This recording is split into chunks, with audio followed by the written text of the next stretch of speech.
কোচবিহারে ভোট পরবর্তী অশান্তির অভিযোগ। আজ কোচবিহারে যান বিরোধী দলনেতা শুভেন্দু অধিকারী, আর সেখানে বিজেপি কর্মীদের প্রশ্নের মুখে শুভেন্দু অধিকারী নিজেই বিজেপি কর্মীদের ভোট পরবর্তী অশান্তিতে যারা ঘর ছাড়া আর সেই দলের কর্মীদের বাঁচাতে কি করছে বঙ্গ বিজেপি, পদ্মনেতাকে প্রশ্ন ঘর ছাড়া বিজেপি কর্মীদেরই। আমাদের যে পরিস্থিতি, আমরা বাড়িতে চলতে পারতেছি না, ফিরতে পারতেছি না। কালকে আমার বন্ধুকে ঘুমারি আটকে পার্টি পিছনে নিয়ে গিয়ে অনেক কিছু বলেছ তৃণমূলের লোকেরা। আমরা কেমন করে বাঁচবো? আপনারা তো সবাই ঠিকঠাক জায়গায় থাকেন, আপনারা সাধারণ মানুষ দেখেন। আপনি একটু ঘামে ঘামে সবার বাড়িতে যান, আমি হাত জোর করে রিকোয়েস্ট করছি। আমরা বাড়িতে থাকতে পারবো না স্যার, আমরা কেমন করে কোথায় যাবো আমরা বলুন? আমরা তো বিজেপিটা করি। সরাসরি চলে যাব, শুভঙ্কর রয়েছে আমার সঙ্গে, শুভঙ্করের সঙ্গে কথা বলবো। শুভঙ্কর, এই যে কর্মীদের প্রশ্নের মুখেই খোদ শুভেন্দু অধিকারী, কিভাবে সামলালেন পরিস্থিতি? হ্যাঁ দেখো, লোকসভা নির্বাচনের ফল বেরোনোর পর থেকে কোচবিহার জেলার বিভিন্ন এলাকায় কম বেশি অশান্তি হচ্ছে এবং যার ফলে বেশ কিছু বিজেপি কর্মী সমর্থক তারা বাড়ি ছাড়া। তারা যেমন বিজেপির জেলা কার্যালয়ে আশ্রয় নিয়েছেন, প্লাস পাশাপাশি জেলার অন্যত্র তাদের আত্মীয় স্বজনের বাড়িতে আশ্রয় নিয়েছেন, বিভিন্ন জায়গায় ছড়ে আছেন। সেই তাদের সঙ্গে দেখা এবং তিনি কর্মীদের সঙ্গে দেখা করেন। সে সময় তিনি বলেন যে কর্মীদের কাছে জানতে চান তাদের কি সমস্যা হচ্ছে, কোথায় কি অসুবিধা। তখনই কর্মীরা তাকে বলেন যে আপনারা তো ভালোই আছেন, কিন্তু আমরা বাড়িতে থাকতে পারছি না, প্রতিনিয়ত আমাদের হুমকি দেওয়া হচ্ছে। তৃণমূলের নেতা কর্মীরা এসে হুমকি দিচ্ছে, জরিমানা করছে, তাদের রেশন বন্ধ করে দিয়েছে। এইসব প্রশ্ন শুভেন্দু অধিকারীর সামনে ছুড়ে দেন। যদি আশ্বস্ত করেছেন যে দল এবং তিনি নিজেও এই যে ঘর ছাড়া যারা কর্মী, যাদের উপর তৃণমূল অশান্তি করছে, সন্ত্রাস করছে, ঝামেলা করছে, তাদের পাশে দাঁড়াচ্ছেন। বেশ, প্রিয়াঙ্কা। ভাই, আমি নিজে ছুটে এসেছি আমাদের এই সমস্যা বা আপনাদের এই সমস্যা সমাধান করার জন্য, এবং আমাদেরও সীমাবদ্ধ ক্ষমতা আছে, এটা নতুন নয়। আমরা প্রত্যেকের কাছ থেকে ঘটনাগুলো শুনে কিছু ব্যবস্থা নেব, আর আপনাদের নিশ্চিতভাবে মৃত্যুর মুখে ফেলার জন্য আমরা বলবো না। কিন্তু তার মধ্য থেকেও 21 সালে যে অত্যাচার হয়েছিল, সে অত্যাচার আমরা থামিয়েছি। আমরা আইনি লড়াই, আন্দোলন সব রকম করে থামিয়েছি। এক্ষেত্রেও আমরা আমাদের মতো করে করবো। যদি নেতৃত্ব এবং দলের প্রতি পূর্ণ আস্থা থাকে, আমরা এমন কিছু পরামর্শ আপনাদের দেব না যাতে আপনারা আরো বিপদে পড়ে। বিজেপির কেউ ঘর ছাড়া নন, পুরোটাই নাটক। শুভেন্দুকে তোপ কুণাল ঘোষের। শুভেন্দু কোচবিহারে গেছেন, তিনি কোচবিহারে গেছেন কলকাতার তাদের দলের মিটিংটা অ্যাভয়েড করতে, কারণ ওই মিটিংয়ে ক্ষোভে ফুটছে আদি বিজেপি, যে অমুক দলের জন্য লোকসভায় ডুবেছে বিজেপি, অমুকের জন্য অমুকরা হাইজ্যাক করে নিচ্ছিল, তারাই তো ভোট পরিচালনা করেছে, তারাই তো নানা রকম কথা বলেছে। এই মিটিংটাকে অ্যাভয়েড করার জন্য, মিটিংটা থেকে পালিয়ে যাওয়ার জন্য, পুরনো কর্মীদের ফেস করতে হবে না, সেই আতঙ্কে কোচবিহারে নাটক করতে গেছে। এবার কোচবিহারের ঢাংঢিংগুড়ি পঞ্চায়েতের খবরের দিকে নজর রাখবো, কারণ গত বুধবার বিজেপির এই পঞ্চায়েতে ফোটে ঘাসফুল। এবার বিজেপির পঞ্চায়েত প্রধানও যোগ দিলেন তৃণমূলে। নিশীথ প্রামাণিকের আশ্বাসে হলো না কাজ। এর ফলে 23 আসনের পঞ্চায়েতে তৃণমূলের আসন বেড়ে হলো 14, বিজেপির 9 জন।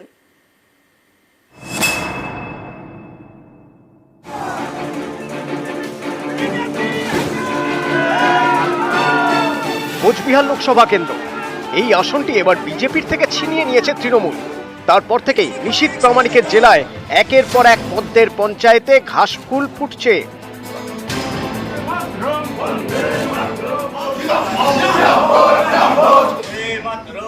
যেমন কোচবিহার 2 নম্বর ব্লকের ঢাংঢিংগুড়ি পঞ্চায়েত। গত বুধবার 12ই জুন বিজেপির এই পঞ্চায়েত দখল নেয় তৃণমূল। তারপর শনিবার তৃণমূলে যোগ দিলেন বিজেপির পঞ্চায়েত প্রধান মাম্পি দাস। বললাম না, জনগণের উন্নয়নের সাথে এতদিন উন্নয়ন করতে পারছিলেন না? হ্যাঁ, পেরেছি, অসুবিধা হচ্ছে। 23 আসনের ঢাংঢিংগুড়ি গ্রাম পঞ্চায়েতে বিজেপির সদস্য ছিলেন 14 জন, তৃণমূল 9। গত বুধবার বিজেপির 4 পঞ্চায়েত সদস্য তৃণমূলে যোগ দেন। শনিবার বিজেপির পঞ্চায়েত প্রধানও যোগ দেন তৃণমূলে। এর ফলে তৃণমূলের সদস্য সংখ্যা বেড়ে হলো 14, বিজেপির কমে হলো 9। গত বুধবার বিজেপি সদস্যরা তৃণমূলে যোগ দেন। বৃহস্পতিবার ঢাংডিংগুড়ি পঞ্চায়েতে যান নিশীথ প্রামাণিক। তখন কথা বলেন বিজেপির পঞ্চায়েত প্রধান মাম্পি দাসের সঙ্গে, পাশে থাকার আশ্বাস দেন। বৃহস্পতিবারের পর শনিবার বিজেপির মাম্পি দাস যোগ দিলেন তৃণমূলে।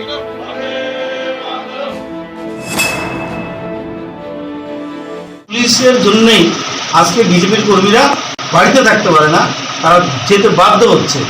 কিন্তু এটা কয়েকদিন চলবে, জোর জুলুম পুলিশ দিয়ে আর জোর করে যোগদান করানো, আর সেটা বেশি দিন চলবে। মানুষই তো শেষ কথা বলে রাজনীতিতে। মানুষ চাইছেন যে মাম্পি দাস আমাদের দলের প্রধান হিসেবে কাজ করেন, যিনি প্রধান আছেন তারাও দল করেন, তারা দেখে যে মানুষের রায়টা কোন দিকে আছে, সেই হিসেবেই সেই চিন্তা ভাবনা করতে সেটা সিদ্ধান্ত নিয়েছে। ঢাংডিংগুড়ি ছাড়াও এর আগে ভেটাগুড়ি 1 এবং 2 পঞ্চায়েতের দখল নেয় তৃণমূল।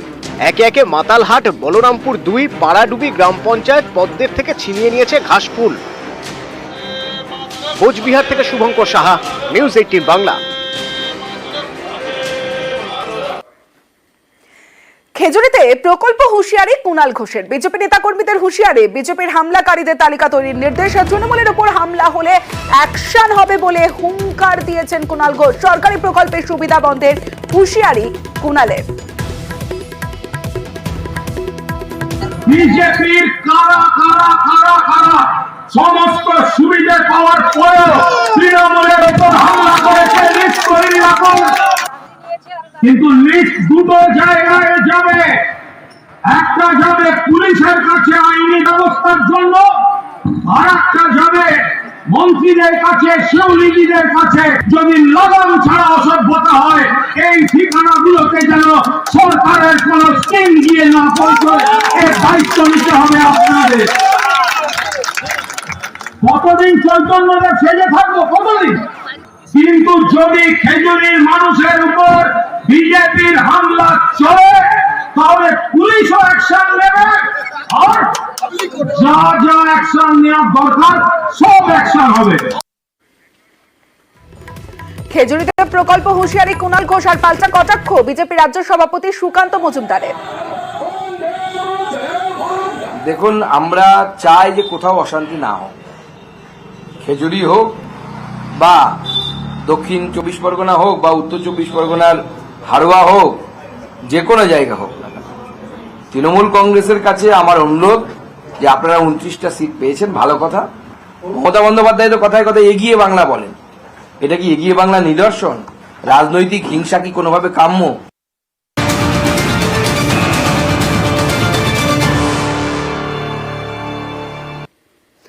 বাংলায় ফের বিজেপির কেন্দ্রীয় দল। ভোট পরবর্তী অশান্তির অভিযোগে কেন্দ্রের টিম আক্রান্ত কর্মীদের সঙ্গে দেখা করবেন বিজেপির যারা প্রতিনিধি দল, সেই কেন্দ্রীয় দল। ভোট পরবর্তী অশান্তির অভিযোগে কেন্দ্রের টিম। আরো বিস্তারিত জানাবে ভেঙ্কটেশ্বর লাইরি রয়েছে আমার সঙ্গে। ভেঙ্কটেশ্বর, আক্রান্ত কর্মীদের সঙ্গে দেখা করবেন প্রতিনিধিরা, পরিস্থিতি দেখে জেপি নাড্ডাকে রিপোর্ট দেবেন প্রতিনিধিরা। প্রতিনিধি দলে বিপ্লব দেব, রবিশঙ্কর প্রসাদ, শ্রী ব্রিজলাল এবং দলে থাকছেন সাংসদ কবিতা পতিদারও।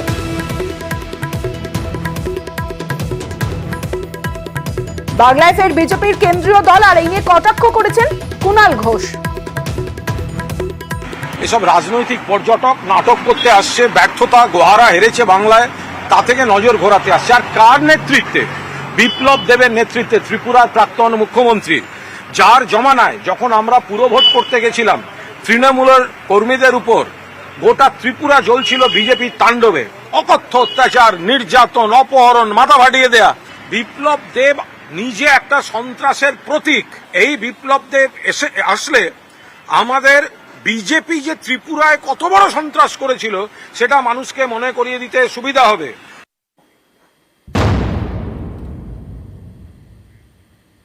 ভোট নেই তাই জলও নেই। আসানসোলের কথা বলছি। আসানসোলের বিভিন্ন ওয়ার্ডের ছবিটা ঠিক এই রকম। জল কষ্ট। ভোটে বিজেপির লিড পাওয়ায় ওই ওয়ার্ডগুলিতে জলের গাড়ি না পাঠানোর অভিযোগ তৃণমূল পরিচালিত পুরসভার বিরুদ্ধে। অভিযোগ বিজেপির, মানতে নারাজ আসানসোলের মেয়র।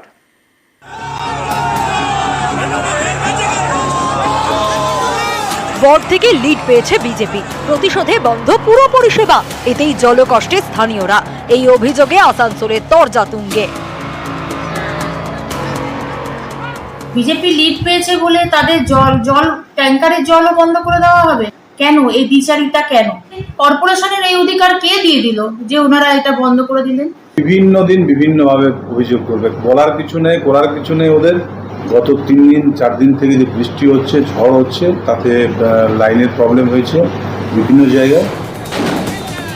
24-এর ভোটে আসানসোল লোকসভা কেন্দ্রে জয়ী হয়েছেন তৃণমূলের শত্রুঘ্ন সিনহা, কিন্তু আসানসোল পুরসভার বেশিরভাগ ওয়ার্ডেই পিছিয়ে তৃণমূল। আসানসোল পুরসভায় 106টি ওয়ার্ড, এর মধ্যে 73টি ওয়ার্ডেই এবারের ভোটে তৃণমূল পিছিয়ে। বিজেপির দাবি, ফল বেরোনোর পর থেকেই ওই ওয়ার্ডগুলিতে পুরো পরিষেবায় ব্যাঘাত ঘটছে। পাইপলাইনের কাজ শেষ না হওয়া পর্যন্ত জলের গাড়ি পাঠানোর কথা তৃণমূল পরিচালিত পুরসভার, কিন্তু ভোটের ফল বেরোনোর পর থেকে জলের গাড়ি ঠিকমতো আসছে না। এর জেরে জলকষ্টে ভুগছেন 66 নম্বর, 103 নম্বর সহ একাধিক ওয়ার্ডের বাসিন্দারা। ইতিমধ্যে 66 নম্বর ওয়ার্ডের দামাগড়িয়া এলাকায় পানীয় জলের দাবিতে পথ অবরোধ করেন স্থানীয়রা। জল নাই, আমরা খাবো কি? রাঁধবো কিসে? চান তো দূরের কথা, খাওয়া দাওয়া তো তাই 10-12 দিন থেকে জল আসে না। এই পাড়া রোডে তো 1 ফোঁটা জল নাই, আর জল যদি না পড়ে কালকে ঘুরে রোড জাম হবে। বিজেপি লিড পেয়েছে বলে তাদের জল ট্যাঙ্কারের জলও বন্ধ করে দেওয়া হবে? কেন এই দ্বিচারিতা কেন? কর্পোরেশনের এই অধিকার কে দিয়ে দিল যে ওনারা এটা বন্ধ করে দিলেন? যদি এটা ওনারা বন্ধ করে থাকেন, কাল থেকে যদি জল না চালু হয়ে থাকে, তাহলে আগামী দিনে আমরা আন্দোলনে নামতে বাধ্য হব। রাজনৈতিক উদ্দেশ্য হলে তো আমাদের সাউথও করতে হতো। বিভিন্ন দিন বিভিন্নভাবে অভিযোগ করবে, বলার কিছু নেই, করার কিছু নেই ওদের। গত 3 দিন 4 দিন থেকে যে বৃষ্টি হচ্ছে, ঝড় হচ্ছে, তাতে লাইনের প্রবলেম হয়েছে বিভিন্ন জায়গায়, তাই জলের একটা অসুবিধা হয়েছে।